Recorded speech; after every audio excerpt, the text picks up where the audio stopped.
할렐루야. 오늘은 즐거운 날입니다.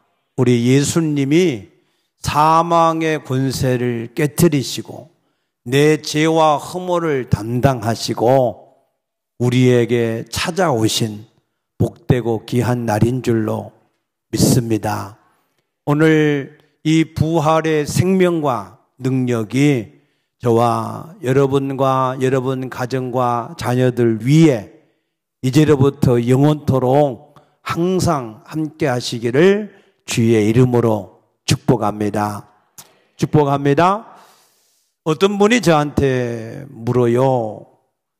궁금한 것이 있다는 거예요. 그래서 뭐가 궁금합니까? 그랬더니 이번 주에는 우리 교회가 무엇 때문에 좋은 교회라고 말할지 궁금하다는 거예요.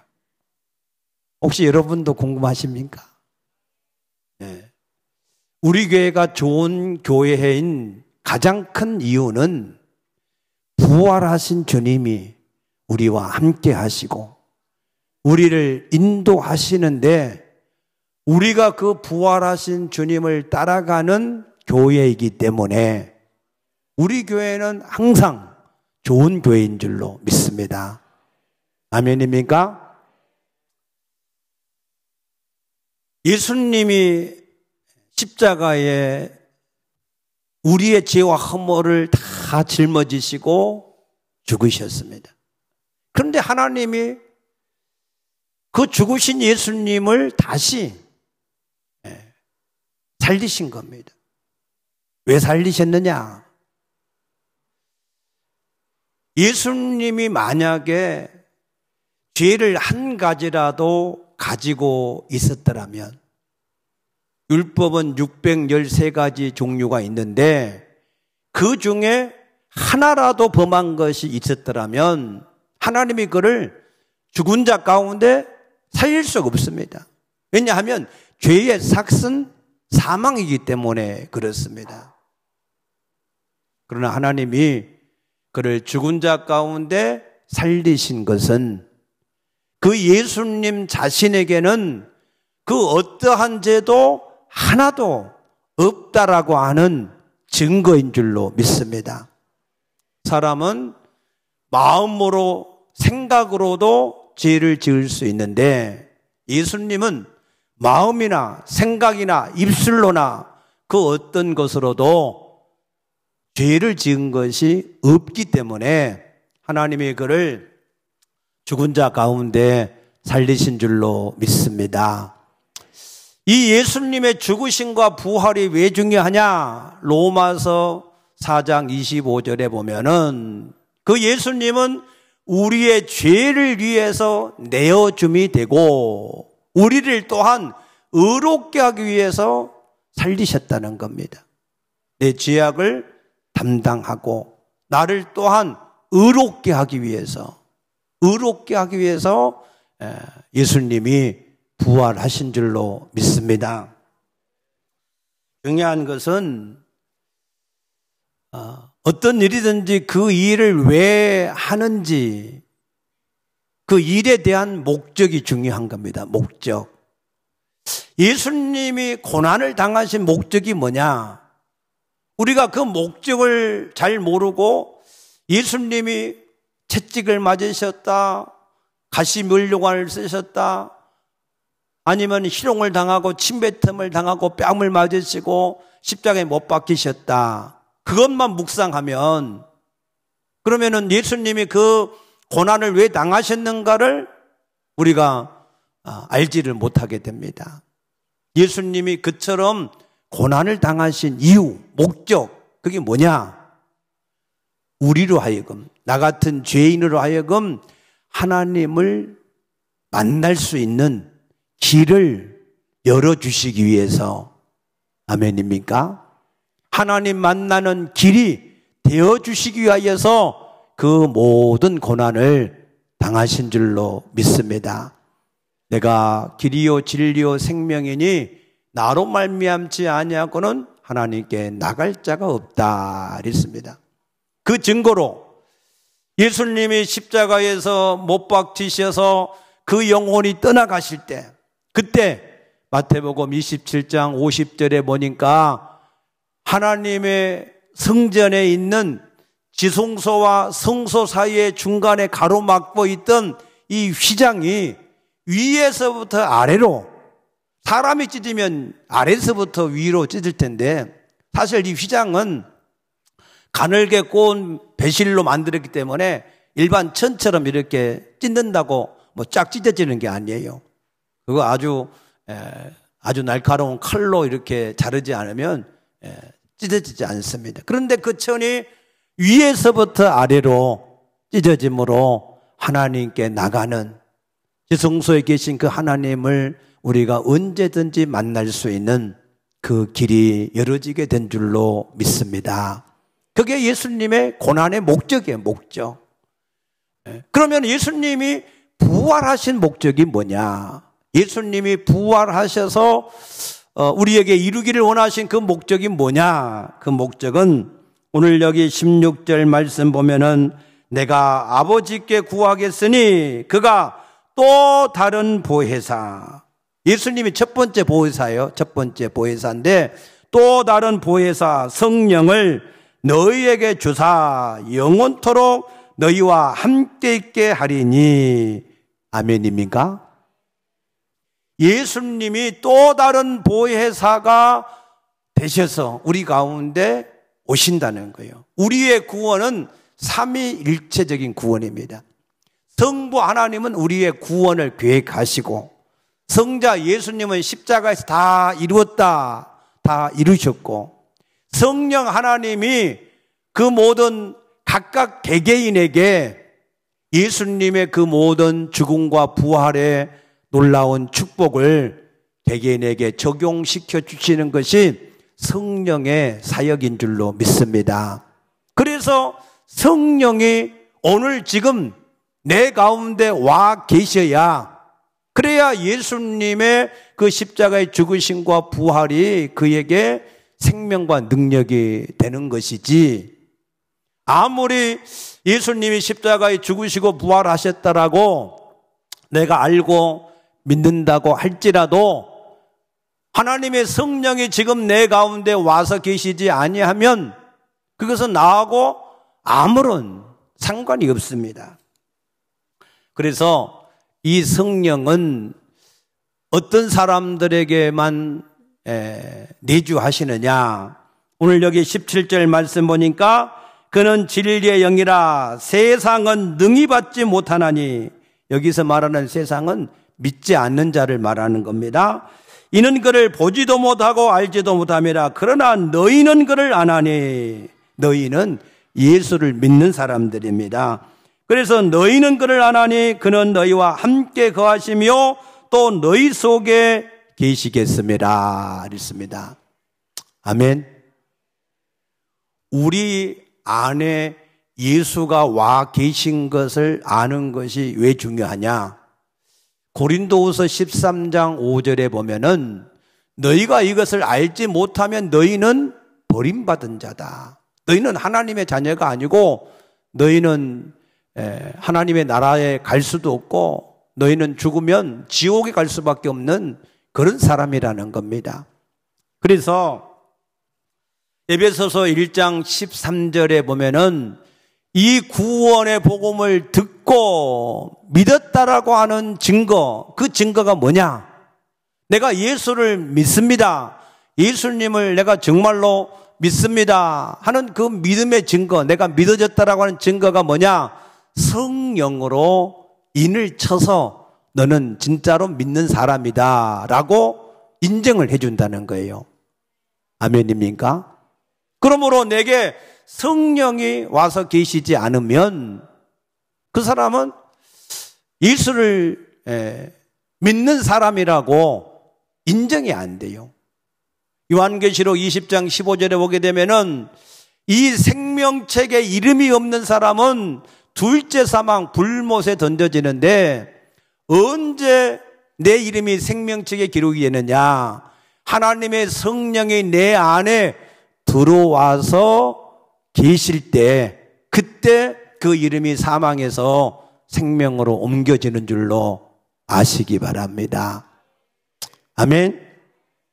그래서 로마서 8장 9절에 누구든지 그리스도의 영이 없으면 그리스도의 사람이 아니다. 여러분이 교회에 와서 여기 앉아서 예배 드린다고 그 사람이 그리스도인이 아니에요. 구원받은 사람이 아니에요. 그 사람이 하나님 자녀가 아니라는 거예요. 그리스도의 영, 하나님의 영이 그 사람 속에 지금 있어야, 아멘입니까? 지금 있어야 그 사람이 그리스도인이라는 거예요. 믿습니까? 고린도후서 5장 5절에 보면은 우리가 육체의 몸이 이제 장막을 다 무너지고 하나님이 만들어주신 새 집을 얻는 부활체를 얻는데 그 부활체를 우리가 얻을 수 있다. 거기에 대한 증거가 뭐예요? 성령으로 보증하셨다 그랬습니다. 그래서 우리가 장차 우리가 소망하는 부활체를 얻는 근거, 그 근거는 오늘 지금 내 가운데 성령이 계신 것이 그 증거요 보증인 것을 믿으시기 바랍니다. 로마서 8장 15절에 우리가 종의 영을 받지 아니하고 양자의 영을 받았다 그랬어요.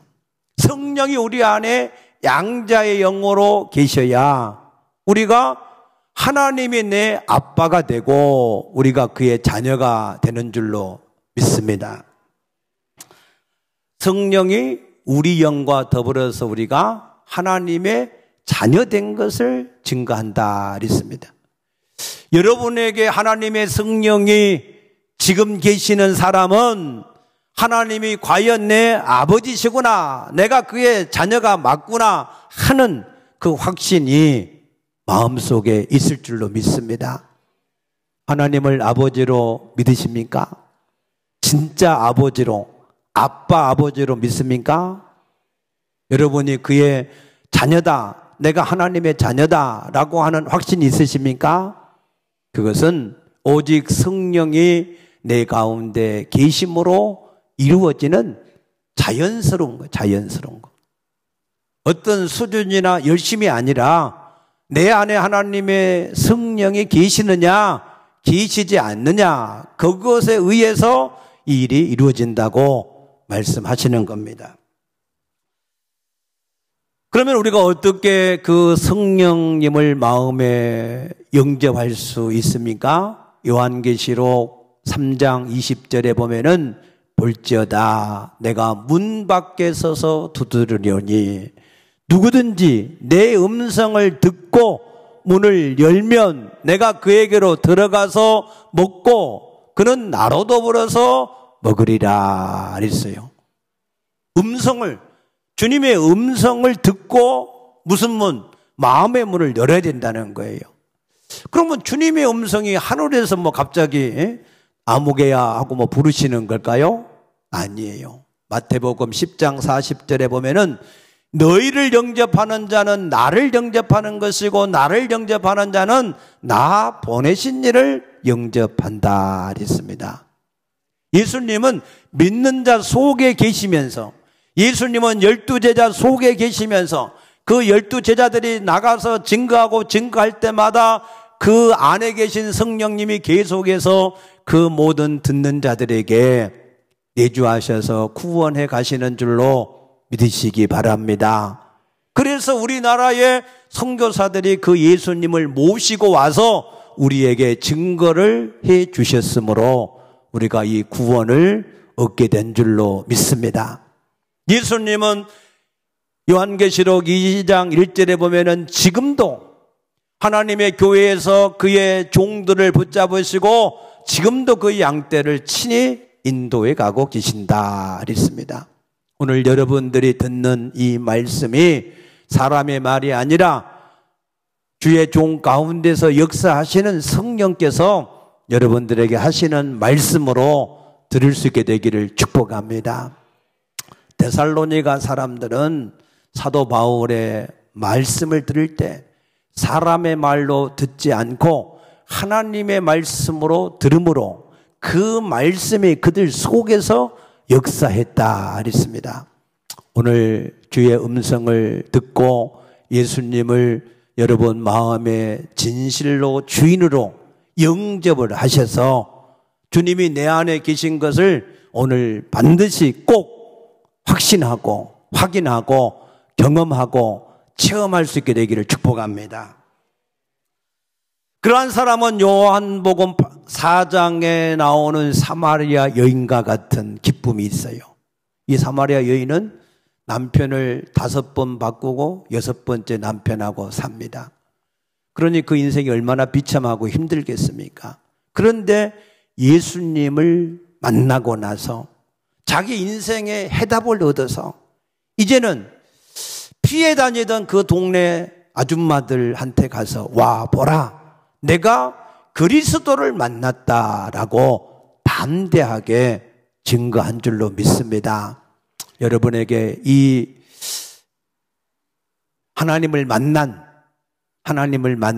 그 기쁨, 그 사마리아 여인과 같은 기쁨이 오늘 이 자리에 있는 우리 모두에게 반드시 있기를 축복합니다.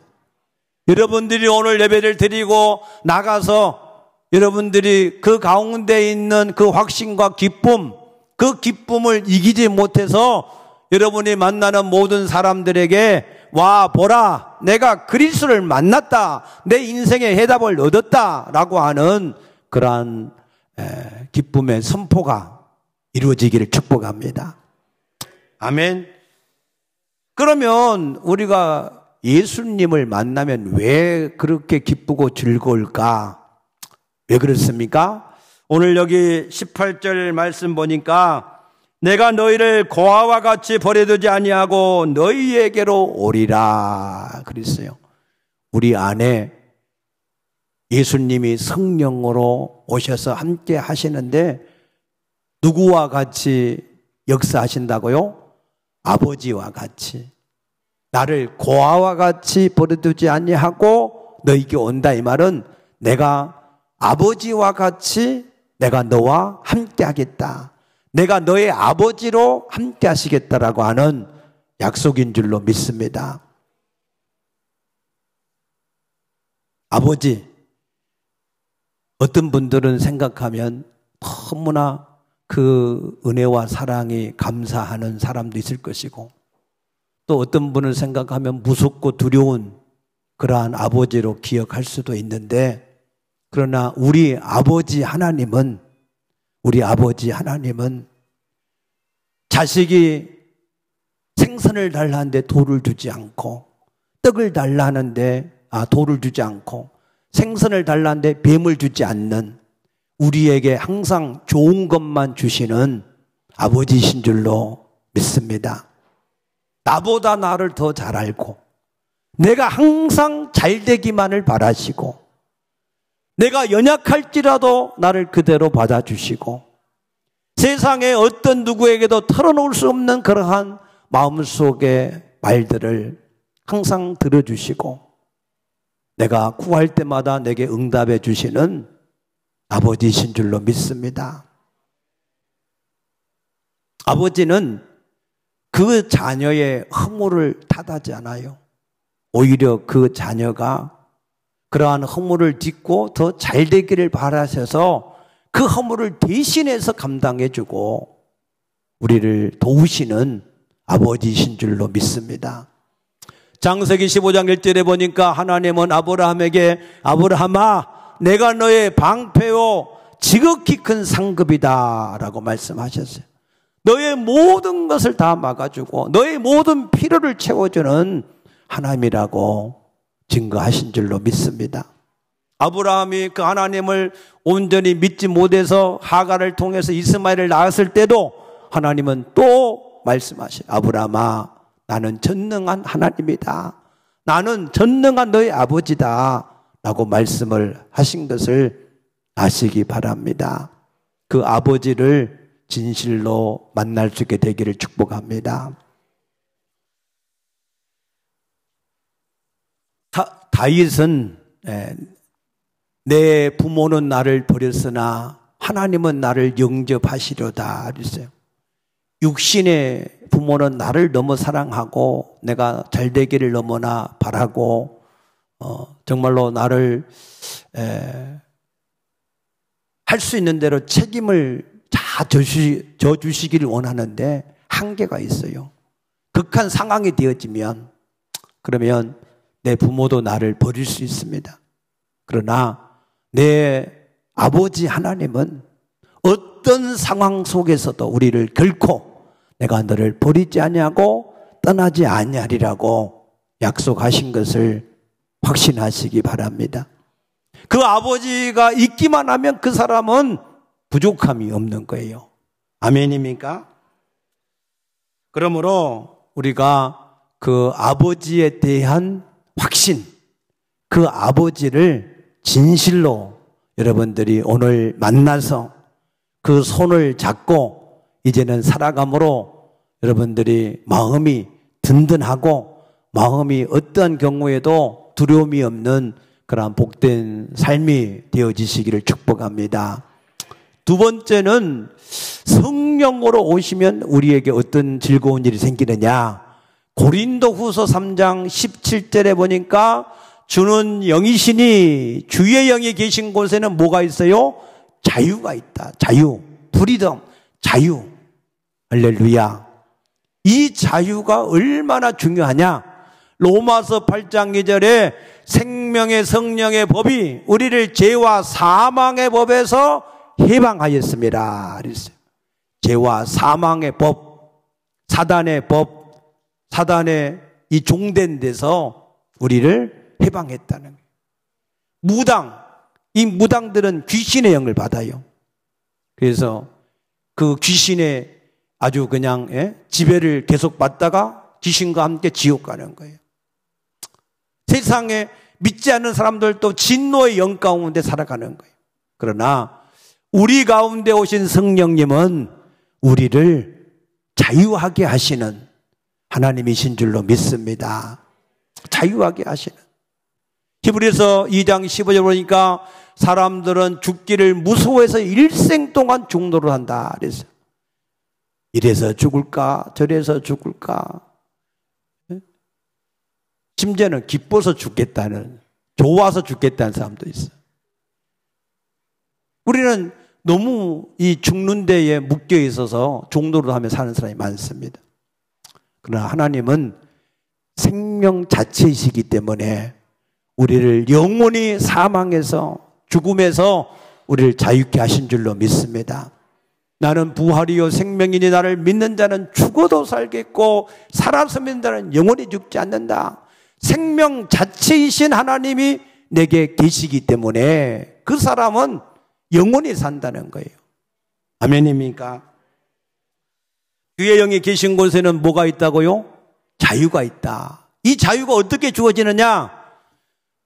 요한복음 8장 32절에 보니까 진리를 알지니 진리가 너를 자유하게 한다. 진리가 뭐냐?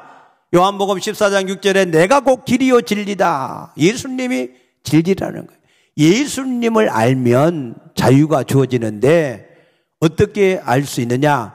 요한일서 4장 4절에 보면은 내 안에 계신 하나님은 세상에 있는 것보다 더 크신 하나님이다. 아멘입니까? 내 안에 계신 하나님은 생명 자체이시지만 모든 무소불위의 모든 권세와 능력을 가지시고 무엇이든 그 마음에 원하는 대로 하실 수 있는 하나님이라는 거예요. 그렇기 때문에 우리가 어떤 세상에서 어떤 상황을 만난다 할지라도 우리가 자유할 수 있다는 겁니다. 이 자유를 여러분들이 누릴 수 있게 되기를 축복합니다. 시편 27편 3절에 보니까 다윗은 고백하기를 내가 사람들이 나를 대적하여 진을 쳐도 내가 두려움이 없고 내가 전쟁을 만나도 내가 태어나리라. 걱정 없다는 거예요. 걱정 없다. 사울왕과 그의 형들은 골리앗 하나 만났는데 두려워서 다 숨어버렸어요. 그러나 다윗은 그러한 골리앗을 물맷돌 하나로 간단하게 이길 수 있는 줄로 믿으시기 바랍니다. 그 양을 칠 때에는 사자나 곰, 그 사나운 짐승들이 달려들어도 그것들을 다 쳐서 죽일 수 있는 자유, 그런 자유가 이 다윗에게 있었습니다. 그 힘은 어디서 오는 거냐? 자기 힘이 아니에요. 나의 힘이 되신 여호와여. 아멘입니까? 자기 안에 계신 하나님은 세상의 어떠한 것보다도 더 크시기 때문에 걱정이 없다는 거예요. 할렐루야. 그러한 자유가 주어지시길 축복합니다. 그래서 시편 23편 1절에 여호와는 나의 목자시니 내가 뭐가 없어요? 부족함이 없으리로다 그랬습니다. 아브라함이 믿은 하나님은 어떤 하나님이냐? 아브라함이 믿은 하나님은 죽은 자를 산 자같이 부르시고 없는 것을 있는 것같이 부르시는 하나님이다 그랬습니다. 우리는 어떤 사람이 죽었다면 이제 끝이다라고 생각하는데 아니라는 거예요. 죽어서 썩어서 냄새가 나는 나사로도 주님이 부르시니까 나온 줄로 믿습니다. 물로 포도주를 만드신 줄로 믿습니다. 오병이의 역사를 일으키신 줄로 믿으시기 바랍니다. 물질이든 사람이든 환경이든 어떤 것이든지 그 주님은 해결하지 못할 일이 아무것도 없으시다. 그 믿음을 가지시기를 축복합니다. 마지막으로 우리 가운데 오신 성령님은 어떤 분이시냐? 로마서 8장 26절에 우리의 연약함을 도우시러 오셨다 그랬어요. 연약함. 세상 사람들은 잘난 사람, 똑똑한 사람, 강한 사람을 우대하고 떠받들어요. 그러나 우리 하나님은 우리 가운데 오셔서 우리의 약한 것들을 담당해 주러 오셨다. 약한 것들. 믿습니까? 야고보 1장 5절에 너희가 지혜가 부족하거든 꾸짖지 아니하시고 후히 주신 하나님께 구하라. 지혜도 구하라. 로마서 5장 20절에 보니까 죄가 더한 곳에는 은혜가 더욱 넘쳤다. 우리가 죄를 우리가 많이 짓는다 할지라도 오히려 그것을 더 우리에게 풍성한 은혜로 갚아주시는 하나님. 고린도전서 1장 27, 8절에 보면은 미련한 자를 통해서 지혜로운 자를 부끄럽게 하시고 약한 자를 택하셔서 강한 자를 부끄럽게 하시고 선한 것들과 멸시받는 자들과 없는 자들을 택하여서 있는 자들을 부끄럽게 하시는 하나님이다 그랬습니다. 그래서 사도 바울은 한 가지를 깨닫기를 내가 내 강한 것을 자랑할 것이 아니라 내 여러 약한 것들을 내가 이제부터 기뻐하고 자랑을 해야 되겠구나. 왜? 내가 약할수록 그 하나님을 의지하면 할수록 하나님이 더 강하게 역사하시니까. 그러니까 이제부터는 내가 모든 일을 하는 것이 아니라 나는 약하고 부족해도 내가 약한 만큼 주님을 의지하면 그 주님께서 그 모든 것을 더 온전케 하시고 강하게 하신다. 믿습니까? 그 지혜를 깨달아서 자기 여러 약한 것들을 자랑하는 자가 되었다 그랬습니다. 성령이 우리 가운데 오시면 이와 같은 어마어마한 놀라운 축복이 우리에게 이루어지는 것이 예수님의 부활이요 우리에게 주어진 구원의 축복인 줄로 믿으시기 바랍니다. 문제가 딱 한 가지 있어요. 문제가 뭐냐? 사람이 자기 자신이 약하면서도 그 하나님을 의지하지 않는 자, 의지하지 않는 자는 어쩔 수 없어요. 아사왕은 굴수의 100만 대군이 쳐들어왔을 때 강한 자와 약한 자 사이는 주밖에 도울 자가 없습니다 하고 주님을 의지할 때 그 전쟁에서 승리했어요. 그런데 자기 발에 병이 들어서 죽게 되었을 때 하나님을 의지하지 않고 의사만 의지하는 걸로 그가 죽게 되었다 그랬습니다. 여러분, 약한 것 때문에 낙심하거나 좌절하거나 두려워하거나 염려할 필요가 아무것도 없습니다. 내가 약할수록 주님은 더 강해지시는 것을 믿으시기 바랍니다.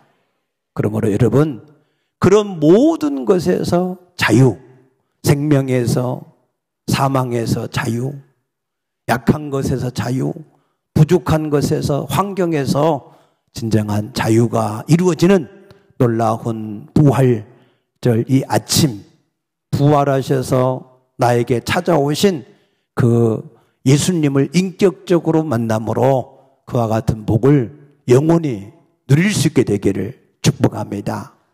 축복합니다. 여러분의 얼굴에 사마리아 여인과 같은 그러한 기쁨이 충만하게 되기를 축복합니다. 아멘.